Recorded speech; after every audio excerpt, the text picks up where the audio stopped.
during the Obama presidency, during the 8 years that Obama was in office, one of the things that we heard from the far right wing consistently was that America is leading from behind with Obama at the helm. That America is no longer the leader of this, that, or the other. We're no longer feared. We're no longer respected. We're no longer the ones people turn to for their safety. We're no longer the ones people turn to market their products to. We're no longer the ones people turn to sell their products to. That we were leading from behind.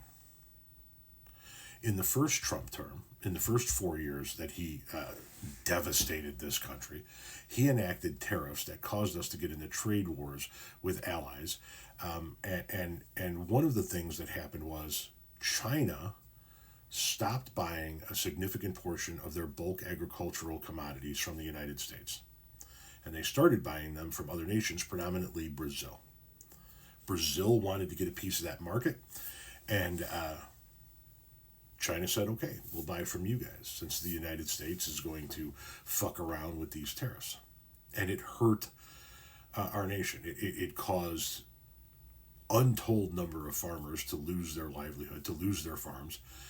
The ones that were left over, we had to bail out to the tune of billions of dollars. And it didn't really improve our trade status with China in the least bit. We led from behind. Now we're into a second Trump term. And unless you're living under a rock, you know that yesterday we had this huge back and forth between the United States of America and Colombia. The Colombian government refused to take a flight of undocumented Colombian immigrants that were being flown down to Colombia because of the manner that those immigrants were being treated. And so Trump said, we'll slap a 25% tariff on everything that you want to send into the country. And then the president said, I'll send my jet to go get those, or the presidential plane to go get those immigrants. And Trump said, fuck you. We're not playing this fucking game. And so then the Colombian president eventually backed down, and now we're kind of in a little bit of a stalemate. But while this was going on, somebody else stepped in to fill the void. The void left by a lack of true leadership out of the United States of America. Lunches. I knew this was going to happen. It was so obvious. So as Donald Trump pisses off all of our allies and starts these trade wars, you know who's coming in to fill the void right now? China. Latest example of this was today when Donald Trump went on his rampage against Colombia. After the Colombian president at first refused deportation flights to his country, Donald Trump decided to slap tariffs on Colombia. Well, the Colombian president decided to reciprocate with 50% tariffs against U.S. goods.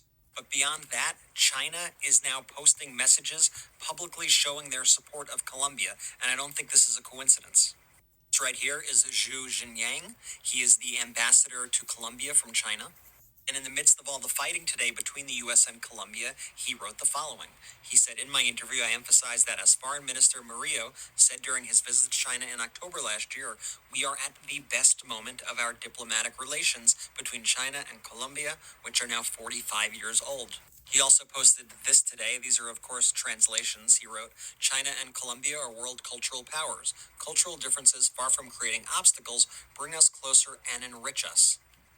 Also gave this reply, he received a boost. This was a satirical article that said CIA uncovers Chinese plot to just sit back and enjoy collapse of the United States. You can see he also took a knock at the CIA.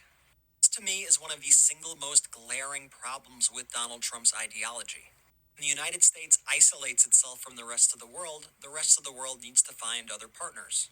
What we're learning very quickly, whether it be with Colombia or Mexico or other countries that Donald Trump has insulted, is that China has been very quick to say, hey, we could help you out. Trump's so-called America First ideology is not putting America first at all. It's removing America entirely from the conversation, and it's making China a global leader. This is going to have major ramifications for years to come, but make sure you're following me so you get all the updates.